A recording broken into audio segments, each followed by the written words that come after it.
계절이 돌아왔습니다. 교회 절기상으로 성탄절, 사주일 동안을 대림절 혹은 대강절 이렇게 부르죠. 대림절, 주님의 임하심을 간절하게 사모하며 기다리는 절기라는 뜻이고요. 대강절이라고 부를 때는 주님의 강림하심을 간절히 사모하며 기다리는 절기의 의미입니다. 영어로 어드벤트라고 하는데 라틴어의 아드벤투스에서 유래됐고요. 도착, 출현, 옴 이런 뜻입니다. 이 기독교 2000년 역사 속에서 이 정통 교회는 이 기간 중에 예수님의 성탄을 묵상하면서 경건한 삶을 힘쓰도록 가르쳐 왔습니다. 근데 대림절은 단순히 그 과거의 사건만을 기념하는 것이 아니고 미래의 소망까지 포함하는 이중적 의미를 가지고 있습니다. 과거에 오신 초림이라고 부르죠. 2000년 전 우리를 구원하시기 위해서 인간의 몸을 입고 오신 그 아기 예수의 탄생을 기억하고 감사하는 의미가 있고요. 동시에 미래에 오신, 즉 세상의 종말의 심판주의자 또 완성자로 다시 오실 예수 그리스도를 깨어 기다리는 그런 절기인 것이죠. 동시에 현재에 오신 매일의 삶 속에서 오늘 말씀과 성령으로 우리 마음에 찾아오시는 주님을 영접하는 것입니다. 할렐루야. 그래서 이 기간은 단순히 축제 분위기에 들뜨기보다는 다음과 같은 마음가짐이 요구되는데요. 첫째는 회개와 성찰이죠. 다 같이 회개와 성찰. 주님을 맞이하기 위해서 내 자신의 내면을 성찰하면서 회개하고 정결케 하는 거죠. 두 번째는 소망과 인내입니다. 다 같이 소망과 인내. 어두운 세상 속에서도 빛으로 오신 주님을 신뢰하면서 끝까지 인내하는 것이죠. 세 번째는 나눔과 실천이에요. 다 같이 나눔과 실천. 이 소외되고 낮고 천한 곳에 오신 예수를 본받아서 우리도 소외된 이웃을 돌아보는 그런 절기가 되어야 되겠다는 거죠. 그래서 이 대림절 혹은 대강절은 성탄절 앞두고 4주 동안 지켜왔던 기독교의 중요한 절기이면서 교회력이 시작되는 첫 번째 절기이기도 합니다. 그런데 이제 이 대강절을 대강 보내는 경향이 점점 짙어져서 안타까운 마음을 금할 수 없어요. 그래서 저는 이 대강절이라는 우리 말 속에 그 묘한 부정적인 뉘앙스 때문에 대림절이라는 명칭을 더 선호합니다.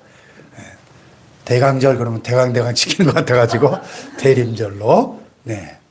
오늘 많은 사람들이 성탄절을 그저 휴가 시즌으로 인식하죠. 그래서 성탄절이 돌아오면 휴식을 취하고 향락을 즐기고 파티나 하면서 선물을 주고받는 뭐 그런 일로 물질과 시간을 허비합니다. 미국에서는 과거 그 반기독교적 좌파 정권이었던 오바마 대통령 시절에 이 크리스마스라는 말을 아예 쓰지 말자는 해교하는 운동까지 벌였었죠. 그래서 메리 크리스마스 이 인사말 공식적으로 정부가 못 쓰게 했어요. 그 대신에 해피 할러데이 행복한 휴일 이렇게. 예. 뭐 이유가 또 그럴듯해요. 미국 사회 시민들이 다양한 종교를 갖고 있으니까 특정 종교를 암시하는 크리스마스라는 말을 쓰지 말아야 된다 하는 거죠. 아니 크리스마스가 예수님 때문에 생긴 날인데 그 말을 못 쓰게 하려면 아예 그날 없애버려야지. 그게 무슨 헛소리입니까, 여러분? 이 미국이라는 나라가 과거 건국의 아버지들인 청교도들이 하나님의 말씀에 기초해서 기독교 정신 위에 세운 기독교 국가였는데 어쩌다가 그 지경이 됐는지 참 안타깝죠. 다행히 친기독교 정책을 펼치는 트럼프 1기 정부 때 이 메리 크리스마스라고 하는 그 인사말을 공식적으로 다시 회복시켰습니다. 예? 아니 성탄 인사말조차 못 쓰게 만드는 이런 합리주의와 합법을 가정해서 할 수 있는 대로 사람들로 하여금 예수님을 생각하지 못하게 만드는 이 사탄의 교묘한 술책을 우리가 분별할 수 있어야 되겠죠. 아멘. 이런 세태 속에 우리 그리스도인들이 정신을 바짝 차려야 됩니다. 자칫 잘못하면 우리도 이 세속적인 분위기에 편승해서 그냥 엄벙덤벙 넘어가기가 쉽습니다. 이 세속화의 거센 물결이 거세질수록 우리가 더욱 경건하고 합당한 모습으로 이 성탄절과 대림절을 보내야 될 줄로 믿습니다. 그렇다면 이 성탄절과 대림절을 가장 잘 보내는 방법이 무엇일까요? 몇 가지를 제안해 보면은요, 무엇보다 먼저 이 시기에는 예수님의 성탄에 관한 성경 구절들을 상고하는 말씀 묵상의 시즌이 되어야 합니다. 그리고 기도에 더욱 힘쓰므로써 신앙 성숙의 시즌이 되어야 할 줄로 믿습니다. 그리고 세 번째는 사랑 실천의 시즌, 이웃 사랑을 실천하고 섬기고 나누는 시즌이 되어야 될 것이고, 더 나아가 전도의 시즌이 되어야 할 줄로 믿습니다. 예수 안 믿는 분들도 성탄절이 되면은 친구 따라서 한두 번쯤 교회 안 가본 분들이 거의 없잖아요. 그래서 성탄의 계절이 돌아오면 아무래도 사람들의 마음이 예수님을 향해서 열리기 마련이죠. 그래서 우리가 이 성탄의 계절을 전도의 기회로 삼아서 우리를 위해서 이 땅에 오신 예수님의 성탄의 복음을 전하는 전도의 기회로 삼을 수 있기를 축복합니다.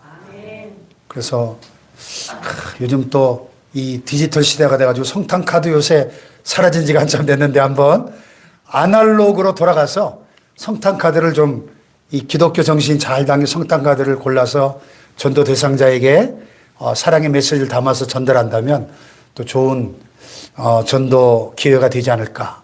무엇보다도 예수님 자신이 하나님 우리에게 보내신 최고의 선물이지 않습니까? 할렐루야. 그래서 오늘부터 3주에 걸쳐서 성탄에 관련된 말씀을 좀 시리즈로 살펴보려고 하는데요. 이 대림절 시리즈 설교를 통해서 인간의 몸으로 성육신하신 성탄하신 예수님을 더 깊이 만나고 진정한 성탄의 축복과 기쁨을 누리시기를 축복합니다. 자, 오늘 본문을 보면은 이사야 선지자가 예언한 말씀인데, 이사야는 예수님이 오시기 전 성탄 700년 전에 활동한 예언자입니다. 이사야는 장차 메시아로 오실 예수님에 관한 예언의 말씀을 많이 기록했죠. 그래서 이사야서를 구약 속의 복음서 이렇게 부릅니다. 그 중에서도 이 성탄에 관한 예언의 하이라이트에 해당되는 부분이 바로 오늘 본문인데요. 본문은 전반부와 후반부로 나눠볼 때 1절로 5절에는 고통과 흑암, 사망, 멍해, 채찍 이런 부정적 이미지들이 있고요. 동시에 큰 빛 창성케 하신다, 즐거움 이런 긍정적 이미지가 뚜렷한 대조를 이루고 있어요. 자, 그래서 여기 1절로 3절 한번 같이 읽어볼까요? 시작. 전에 고통받던 자들에게는 흑암이 없으리로다. 흑암에 행하던 백성이 큰 빛을 보고 사망의 거리질 땅에 거주하던 자에게 빛이 비치도다. 주께서 이 나라를 창성하게 하시며 그 즐거움을 더하게 하셨으므로. 그러니까 메시아의 도래라고 하는 희망적 예언이 선포되고 있는데, 그 희망적 예언의 근거가 뭐냐? 6절에 있는 거죠. 6절 시작.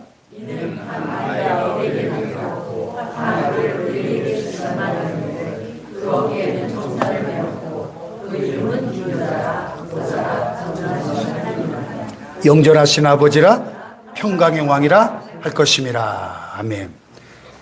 한 아기와 한 아들은 장차 메시아로 오실 예수 그리스도를 가리키겠죠. 근데 이상한 것은 동사의 시제예요. 우리에게 한 아기가 우리에게 낳고 한 아들 우리에게 주신 바 되었다. 이 동사의 시제가 다 과거형으로 되어 있는 거예요. 뒤에 쭉 이어지는 문장에는 다 미래형으로 되어 있는데 왜 여기서만 과거형으로 기록되었을까 이상합니다. 이 성경에 이 특이한 어법들이 나오는데요. 그 중에 하나가 바로 이런 거예요. 아직 이루어지지 않은 미래의 일인데 하나님의 작전 가운데 100% 확실하게 이루어질 것을 말할 때 이 과거형으로 표현하는 용법을 예언적 과거, prophetic perfect 영어로 그렇게 부르는데요. 예언적 과거는 히브리어 성경에만 나타나는 독특한 문법적 신학적 표현법입니다. 아직 일어나지 않은 미래에 일어날 일을 이미 일어난 것처럼 과거형으로 말하는 그런 용법을 의미합니다. 그 왜 이렇게 표현하는가?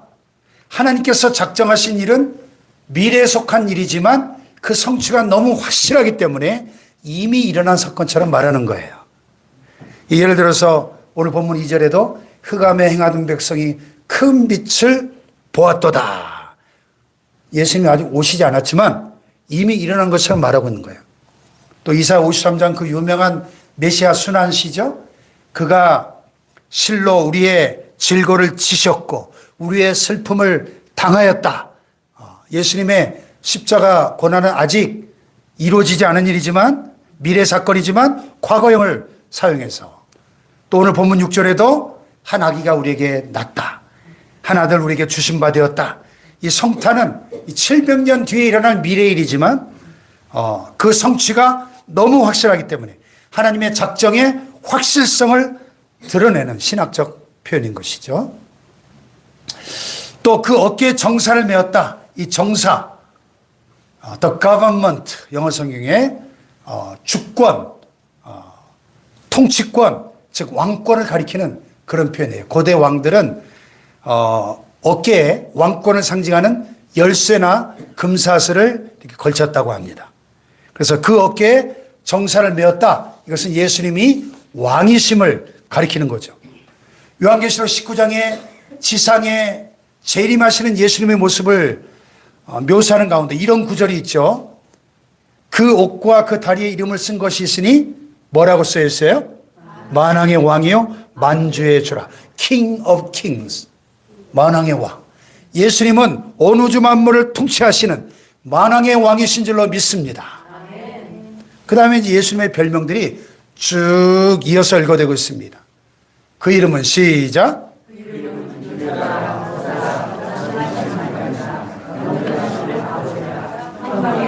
예. 이 김여자는 좀 뒤에 설명하고요. 모사라는 말은 카운슬러, 상담자라는 뜻이죠. 우리 인생의 모든 문제를 해결해 주시는 분. 요새 그 오은영 박사가 유명하죠. 그 상담의 또 힘이 대단하더라고요. 가끔 그 프로그램을 보면. 네. 근데 카운슬러. 예수님은 우리 인생의 진정한 문제 해결자. 그런 뜻이고요.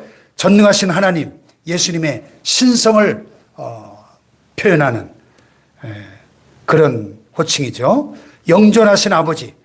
예수님은 영원하신 분으로서 아버지와 같은 우리의 보호자가 되신다는 거예요. 즉 하나님 아버지 앞에서는 그분도 아들이시지만은 우리에게는 부성애를 가지신 아버지 같으신 분이시다. 그런 것입니다. 또 평강의 왕이다. 사랑으로 세상의 왕들처럼 칼로 폭력으로 지배하는 것이 아니라 사랑으로 다스리고 평화를 주시는 왕이라는 뜻입니다. 할렐루야. 자, 여기 7절을 다시 한번 읽어볼까요? 시작.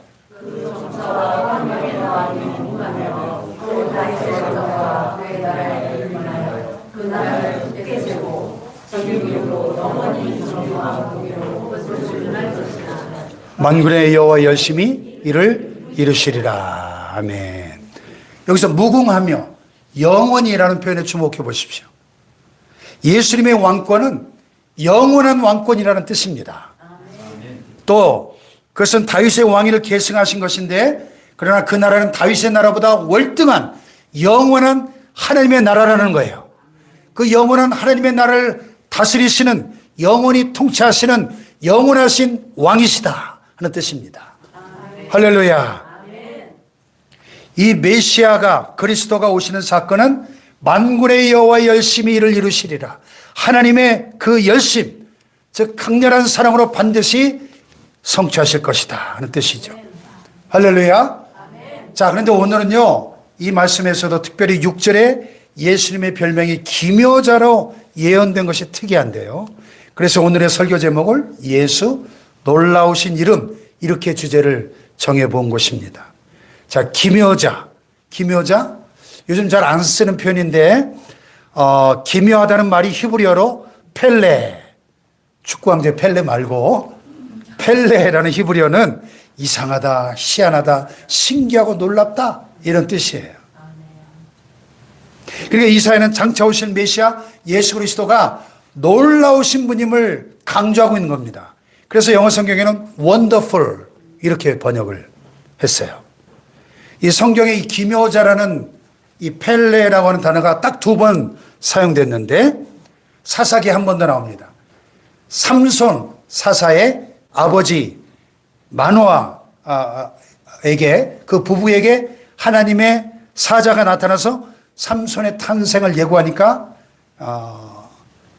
마노아가 그 여호와의 사자의 이름을 물을 때 여호와의 사자가 그에게 이르시되 어찌하이를 묻느냐 내 이름은 기묘자다. 이 필리라고 하는 이 단어가 펠레라는 단어와 어원이 같아요. 그러니까 마노아에게 나타났던 하나님의 사자는 단순히 천사가 아니라 구약시대에 나타나신 예수 그리스도였다. 성경학자들이 이야기합니다. 예수님이 인간의 몸을 입고 오신 성탄 이전에 구약시대에 가끔 천사의 모습으로 나타나셨거든요. 성육신하기 이전에 그리스도다 하는 거죠. 예수님은 기묘자라는 이 이름처럼 정말 놀라우신 분이죠. 모든 면에서 그랬습니다. 첫째로 구약 예언의 성취죠. 구약성에 보면은 예수님에 대한 예언이 무려 350번이나 나옵니다. 그 중에 성탄에 관한 예언만 수십 번에 달하고요. 그 모든 것이 정확하게 성취되었습니다. 또 장차 이루어질 주님의 재림에 대한 예언은 아직 이루어지지 않았기 때문에 재림에 대한 예언들 빼고는 한치의 오차도 없이 다 이루어진 겁니다. 그 한 가지 예를 들어보면 미가서 5장 2절에 예수님의 탄생지가 베들레헴으로 예언되어 있죠. 다 같이 시작. 베들레헴 에브라다야 너는 유다 족속 중에 작을지라도 이스라엘 다스릴 자가 내게서 내게로 나올 것이라. 그의 근본은 상고의 영혼에 있느니라. 이렇게 이어집니다. 이 미가 선지자는 예수님이 오시기 전인 주전 500년 전에 활동했던 선지자입니다. 근데 여러분 알다시피 성령으로 예수님을 잉태했던 처녀 마리아의 고향은 갈릴리 나사렛이었잖아요. 그리고 베들레헴은 저 멀리 남쪽 유다 지방에 떨어진 직선거리로 120km나 떨어진 곳인데 뭐 당시가 요즘처럼 교통이 잘 발달되고 뭐 고속도로가 뻥뻥 뚫려 있는 그런 시대가 아니었잖아요. 교통수단도 뭐 기껏해야 나귀를 타고 다니던 그런 시절인데 현실적으로 보면 미가의 예언이 성취되기란 불가능한 거죠. 근데 어떻게 됩니까? 누가복음 2장에 보면 기가 막힌 방법으로 이 예언이 성취되죠. 당시 로마 황제였던 가이사 아구스토가 세금을 더 많이 걷어들이기 위해서 인구조사를 실시하기 위해서 천하로 다 호적하라. 호적령을 내리지 않습니까? 그래, 이 황제가 스스로 한 것 같지만 배후에 기막힌 하나님의 섭리가 있었던 거죠. 그래서 마리아의 남편 요셉은 다윗의 후손이었기 때문에 그 본적지가 베들레헴이었습니다. 그래서 만삭된 마리아를 동반하고 나사렛에서 어디까지? 베들레헴까지 갈 수밖에 없었던 거예요. 그리고 거기에 머물던 그때 아기 예수님이 탄생한 겁니다. 이런 식으로 350번이나 되는 예수님에 대한 예언들이 하나하나 성취된 거예요. 그 중에 하나라도 틀리면 성경 전체가 거짓말이 되는 것이고 예수님도 신뢰받지 못했을 것입니다. 미국의 유명한 수학자 피터 스트너라는 분이 참 재미있는 계산을 했어요. 어떤 사람에게 8가지 내용이 동시에 들어맞을 확률은 제로라는 겁니다. 그것을 설명하기 위해서 이런 예를 들었어요. 어떤 사람에게 8가지 내용이 동시에 들어맞을 확률이 얼마나 불가능한 일이냐. 그것은 마치 미국의 텍사스주, 이 텍사스주를 표현한 거예요. 남한의 8배 면적이거든요. 텍사스 전체의 동전을 2인치, 5cm로 쫙 깔아놓고 미리 표시해놓은 동전 한 개를 딱 집어들었을 때 한 번에 그 동전을 찾아낼 확률과 똑같다. 그러니까 가능하다는 거예요? 불가능하다는 거예요? 이거 거의 100% 불가능한 일인 거죠. 네? 8가지가 동시에 들어맞을 확률이 이렇게 불가능한데, 그런데 예수님에 관한 예언은요 350번이 정확하게 들어맞았다. 이거 기적 중에 기적인 거죠. 그러므로 성경이야말로 분명한 하나님의 말씀이고 예수님은 하나님의 아들 메시아이심에 틀림없다 하는 것이죠. 할렐루야. 두 번째는 동정녀 탄생이요. 예수님은 전혀 죄가 없으신 무지하신 분으로 인류의 조상 아담으로부터 유전되어 내려왔던 원죄의 오염이 없이 인간의 몸을 입고 오시기 위해서 천의 몸을 빌리셨죠. 참 놀라운 일입니다. 그러나 하나님은 전능하신 분이기에 이것도 얼마든지 가능한 일이죠.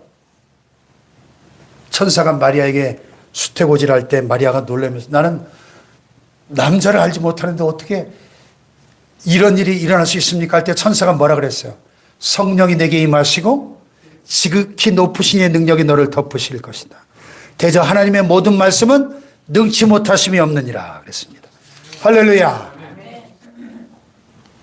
또 예수님의 지상생을 보면 놀라움과 기적의 연속이죠. 그분이 하신 말씀, 그분의 사역이 모두 그랬습니다.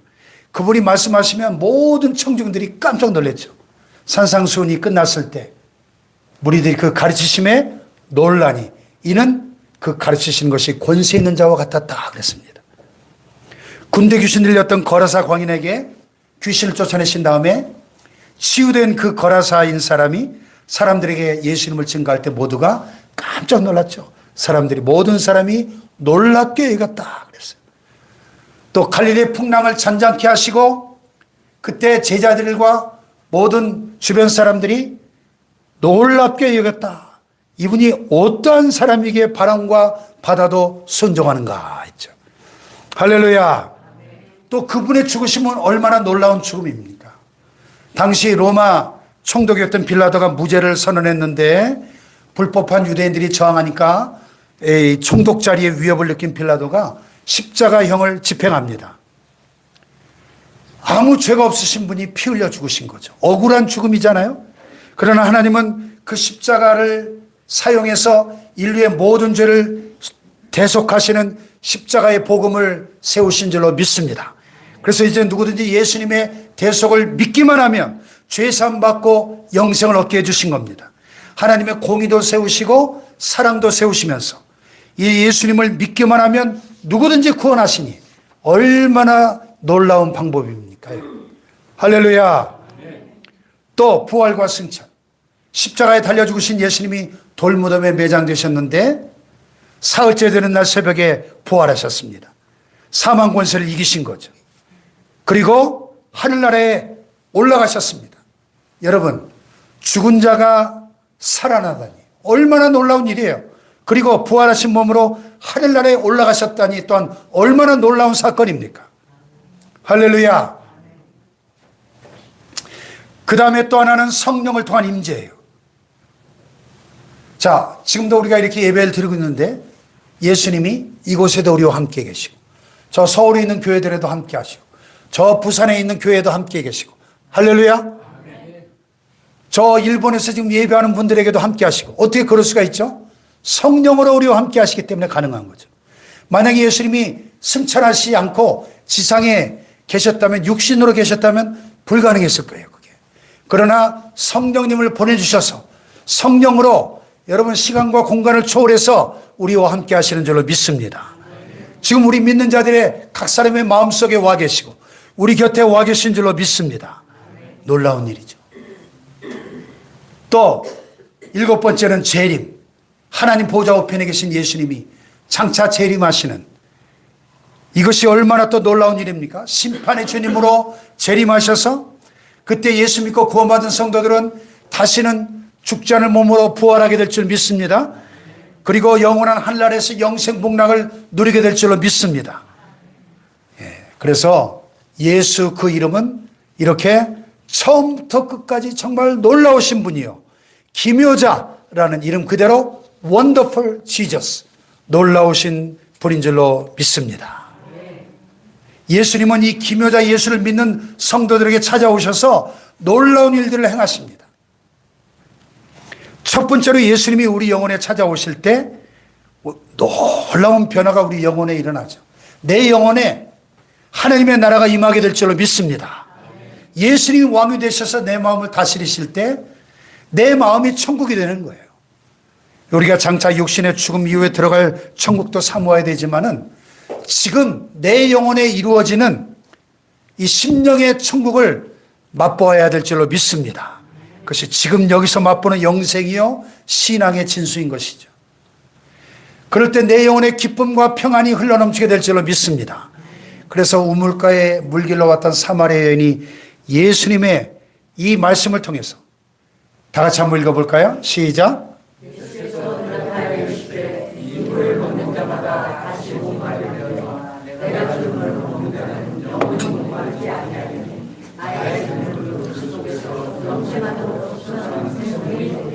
아멘.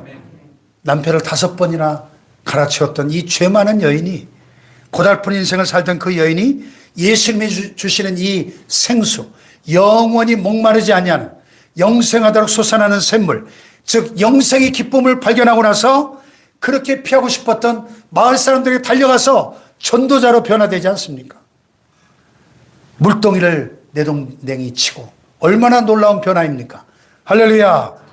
예수님이 우리 영혼에 부어주시는 이 평안은 참으로 이 세상의 편리함과 안락함과는 비교할 수 없는 놀라운 기쁨과 평안이 우리에게 임하는 것이죠.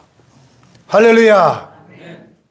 그래서 우리가 찬송가 495장을 즐겨 부르는데, 내 영혼이 은총 입어 중한 죄짐 벗고 보니 슬픔 많은 이 세상도 천국으로 화하도다. 할렐루야. 환경과 조건을 초월해서 예수님이 내 마음속에 임하실 때 심령의 천국이 임할 줄로 믿습니다. 어느 부인의 이야기예요. 그녀는 집이 꽤 부유했는데 근데 늘 남편과 다투고 자녀들도 늘 말썽을 피우고 그러다 보니 매사에 불만불평이고 얼굴도 어둡고 말하는 것마다 짜증이고 지옥 같은 나날을 보내고 있었습니다. 친한 친구에게 상담도 해봤지만 별 수가 없었습니다. 이제 집을 나가서 영영 돌아오지 않으리라 생각했어요. 그런데 다행히 예수님을 만나게 되었어요. 그 후에 길에서 상담했던 친구를 만나서 이 친구가 깜짝 놀라면서 묻는 거예요. 야, 너 얼굴이 좋아졌네? 좋은 일 있니? 남편은 괜찮아? 아이들은? 아니, 그냥 그저 그래. 그런데 어떻게 이렇게 얼굴이 환하니? 어떻게 이렇게 화색이 돌고 달라졌는데? 그랬더니 이 부인이 다 똑같지만 내가 변했어. 내가 예수님을 만났거든. 할렐루야. 예수님을 만나고 나니까 내 마음이 편하고 기뻐. 그래서 기도하면 앞으로 예수님이 내 남편과 아이들도 변화시켜 주실 것을 내가 믿거든. 그렇게 대답했다는 겁니다. 할렐루야. 세상의 것으로 절대 만족할 수 없지만 예수님이 내 마음에 오시면 천국의 기쁨을 맛보고 천국의 평안을 맛볼 수 있으니 얼마나 놀라운 일입니까? 김여자 예수님이 이렇게 우리 영혼에 놀라운 변화를 일으켜 주시는 줄로 믿습니다. 할렐루야. 또 예수님을 마음속에 이렇게 모시고 살아가다 보면 점진적으로 우리의 인격이 변화돼요. 인격이.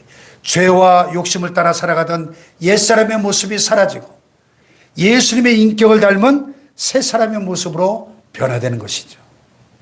할렐루야.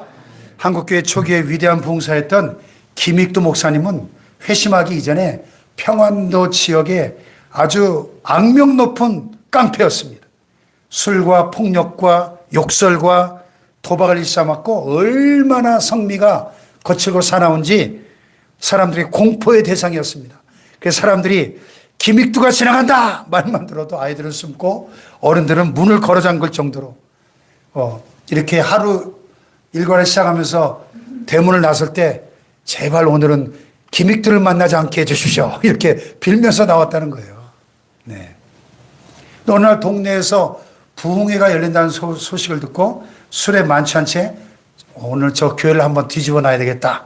그런 마음으로 예배당에 들어가서 저 맨 뒷자리에 앉아서 비웃는 마음으로 설교를 듣다가 회개를 촉구하는 부흥사의 강사의 말씀 앞에서 갑자기 성령의 강력한 책망을 받게 됩니다. 그 순간 자기 죄가 너무나 선명하게 보이기 시작했고, 예배 도중에 갑자기 큰 소리로 통곡하며 바닥에 엎드려 뒹굴면서 회개하기 시작합니다.